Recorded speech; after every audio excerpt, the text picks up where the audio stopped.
प्रदेश अध्यक्ष उस्मान अली पाशा ने कहा, घाटमपुर, सुल्तानपुर, पट्टी, पिपलिया घाट, सनकरा के साथ साथ पूरे जनपद में अवैध खनन धड़ल्ले से हो रहा है। रामपुर भाकियू अन्नदाता ने कलेक्ट्रेट में किया प्रदर्शन, सौंपा ज्ञापन। पूर्व निर्धारित कार्यक्रम के अंतर्गत भारतीय किसान यूनियन अन्नदाता से जुड़े किसान कलेक्ट्रेट रामपुर परिसर में एकत्रित हुए। अवैध खनन बंद कराने की मांग को लेकर प्रदर्शन करने के बाद राष्ट्रपति को संबोधित 5 सूत्रीय ज्ञापन सिटी मजिस्ट्रेट हेम सिंह को सौंपा। इससे पूर्व प्रदेश अध्यक्ष उस्मान अली पाशा ने कहा, घाटमपुर, सुल्तानपुर, पट्टी, पिपलिया घाट, सनकरा के साथ साथ पूरे जनपद में अवैध खनन धड़ल्ले से हो रहा है, लेकिन जिला प्रशासन हाथ पर हाथ रखकर तमाशा देख रहा है। अगर ज्यादा विरोध होता है तो प्रशासनिक अधिकारी 12 बुग्गी को पकड़कर अपनी पीठ थपथपा लेते हैं। उन्होंने आगे कहा कि भारतीय जनता पार्टी ने अपने चुनावी घोषणा पत्र में वादा किया था कि किसानों को मुफ्त बिजली दी जाएगी और घरेलू उपभोक्ताओं को आधे मूल्य पर बकाया बिजली के बिल 50% तक माफ किए जाएंगे, लेकिन बिजली विभाग उपभोक्ताओं का उत्पीड़न कर रहा है। मात्र 2000 रुपये के बकाया पर लोगों के कनेक्शन काट रहा है, जिसको किसी कीमत पर बर्दाश्त नहीं किया जाएगा। प्रदर्शन करने वाले और ज्ञापन देने वालों में जिला अध्यक्ष लाला राम गंगवार, फायजा खान, उजमा खान, दानिश खान आदि लोग मौजूद रहे। रामपुर से सफीक अलवी की रिपोर्ट। जी, मतलब ये है कि पिछले काफ़ी समय से हम निरंतर धरने प्रदर्शन कर रहे हैं और अभी शासन ने जो 93 गेहूं क्रय केंद्र आवंटित किए हैं और उसमें ज़्यादातर क्रय केंद्र जो हैं सरकारी पैक्स समितियों के अलावा जो प्राइवेट पैक्स समितियां हैं उनको मतलब कहते हैं हड़ताल किया जाता है। और ये जो पैक्स समितियां, इनके जो क्रय केंद्र हैं ज़्यादातर शाहबाद क्षेत्र और बिलासपुर क्षेत्र में इनको आवंटित किए जाते हैं। और ये जो पैक्स समितियाँ ये अपने मतलब कहते हैं बिचौलियों के माध्यम से फर्जी रजिस्ट्रेशन करा लेते हैं किसानों का और उन ज़मीनों का रजिस्ट्रेशन करा लेते हैं जिन पर मकान बन चुके हैं, बिल्डिंगें खड़ी हो चुकी हैं और वो ज़मीनें जो हैं 143 होने के बाद में और उस पर भी मतलब कहते हैं खेती दर्शाकर और उस पर जो गेहूँ है वो तुलवा दिया जाता है, जिस कारण किसानों को बहुत बड़ा नुकसान हो रहा है। और असल चीज़ ये है कि जबकि होना ये चाहिए कि जो किसान असली किसान है अपना उसका गेहूँ मतलब तुलना चाहिए। और हमारे देश के प्रधानमंत्री, मुख्यमंत्री बहुत ज़्यादा मतलब कहते हैं इस बात का ढिंढोरा पीट रहे हैं कि हमें जो है ज़्यादा से ज़्यादा जो न्यूनतम समर्थन मूल्य पर ख़रीदारी करनी है, लेकिन ख़रीदारी तो तब करेंगे जब किसानों का रजिस्ट्रेशन होगा। तो हमने कई बार इस बात की मांग की है कि जो रजिस्ट्रेशन है वो वहीं पर, जो क्रय केंद्र है वहीं पर रजिस्ट्रेशन होना चाहिए और व्यवस्था ये करनी चाहिए किसान के खेत से मतलब कहते हैं गेहूँ तुल के चला जाए,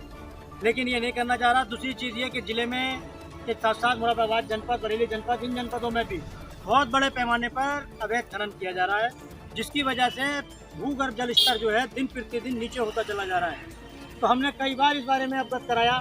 लेकिन क्योंकि उन जो वो खनन माफिया हैं उनकी पहुंच बहुत ऊपर तक होती है और कोई अधिकारी उसकी कार्रवाई नहीं करना चाह रहा है। अब क्योंकि 25 तारीख को हमारे उत्तर प्रदेश में जो शपथ ग्रहण कार्यक्रम है, जो माननीय मुख्यमंत्री जी दोबारा शपथ ग्रहण करेंगे, उसके बाद में जो है मतलब सभी संगठनों से, अपने पदाधिकारियों से बैठ के बात की जाएगी और जल्दी खनन विभाग के खिलाफ कोई बड़ा आंदोलन किया जाएगा। दूसरी समस्या, हमारे ज़िले का बिजली विभाग जो है सामान्य योजना के अंतर्गत किसानों को नलकूप कनेक्शन नहीं दे रहा है, जिस कारण किसान जो हैं दिन प्रतिदिन गरीबी के हालातों में होता चला जा रहा है, क्योंकि डीजल पेट्रोल की कीमतें बहुत तेज़ी से बढ़ रही हैं और बिजली विभाग कनेक्शन न देने की वजह से किसान को मजबूरी बस पंपिंग सेट से अपने खेत की सिंचाई करनी पड़ती है और जो कि बहुत महंगा होता चला जा रहा है। तो बिजली विभाग को कई बार इस बारे में अवगत कराया है और डीएम साहब और क्या नाम है उसका जो एससी साहब हैं बिजली विभाग के, उन्होंने कई बार हमें आश्वासन दिया है कि ये जो है ऐसी कोई आदेश नहीं है सरकारी जो क्या किसानों को सामान्य योजना के अंतर्गत नलकूप कनेक्शन ना दिया जाए, लेकिन इसके बावजूद भी कोई भी बिजली घर जनपद का सामान्य योजना के अंतर्गत किसानों को नलकूप कनेक्शन नहीं दे रहा है। अभी नगर पालिकाएँ, सभी नगर पालिकाओं में लगभग जो डिवाइडरों पे बीच में मतलब कहते हैं लाइटें लगी हैं, उसमें बेहद घटिया दर्जे का सामग्री का प्रयोग किया गया है, क्योंकि जो अभी माल गोदाम चौराहे से और जोहर अस्पताल तक हमारे नगर पालिका परिषद रामपुर में लाइटें लगाई गई हैं, उसमें आप जाके देखिए हर तीसरा खंभा गिरा पड़ा है। कारण यह है कि वहाँ पर जो है उसमें बेहद घटिया दर्जे की सामग्री का प्रयोग किया गया। इस संबंध में कई बार ईओ साहब को जब बताया गया तो ईओ साहब का आश्वासन ये था, कोई आश्वासन देने के बजाय उनका कथन इस तरह का था कि उन्होंने कहा कि आप तो गाँव के रहने वाले हो, आपको शहर की समस्याओं से क्या मतलब। भाई समस्या तो समस्या, जनहित की समस्या, आप क्यों नहीं मानोगे इस बात को। और इसी तरह की जो स्ट्रीट लाइटें लगाई गई हैं नगर पालिका परिषद मिलक में भी इस तरह की घटिया दर्जे की सामग्री का प्रयोग किया गया है। और जिस कारण वो लाइटें दिन प्रतिदिन टूटती चली जा रही हैं। अभी बहुत से सरकारी मतलब कहते हैं प्रधानमंत्री आवास जो पात्र लोग हैं उनको नहीं मिल पा रहे हैं। अपात्र लोगों को धड़ल्ले से आवास मिल रहे हैं और वो भी सरकारी ज़मीनों पे आवास बन गए हैं। इस बारे में हमने कई बार अवगत कराया, लेकिन बूढ़ा विभाग और जो राजस्व विभाग तहसील सदर का और क्या नाम है इसका, ये सब इस तरह से मिली भगत करके और ये फर्जी तरीके से जो पात्र नहीं है उन लोगों को मतलब कहते हैं उन्होंने इंदिरा वो प्रधानमंत्री आवास का लाभ दिया है। और जब सच में जो बहुत से लोग जो हर गरीब लोग हैं उनको नहीं दिया गया। अभी हमारे जनपद में जबकि उनके पहले बहुजन समाज पार्टी की सरकार थी तो उन्होंने मान्यवर काशीराम आवास योजना के अंतर्गत बहुत से लोगों को आवास आवंटित किए, और समाजवादी पार्टी की सरकार थी तो उन्होंने आसरा आवास के नाम से वो कराए, आवास बनवाए और लोगों को आवास आवंटित किए।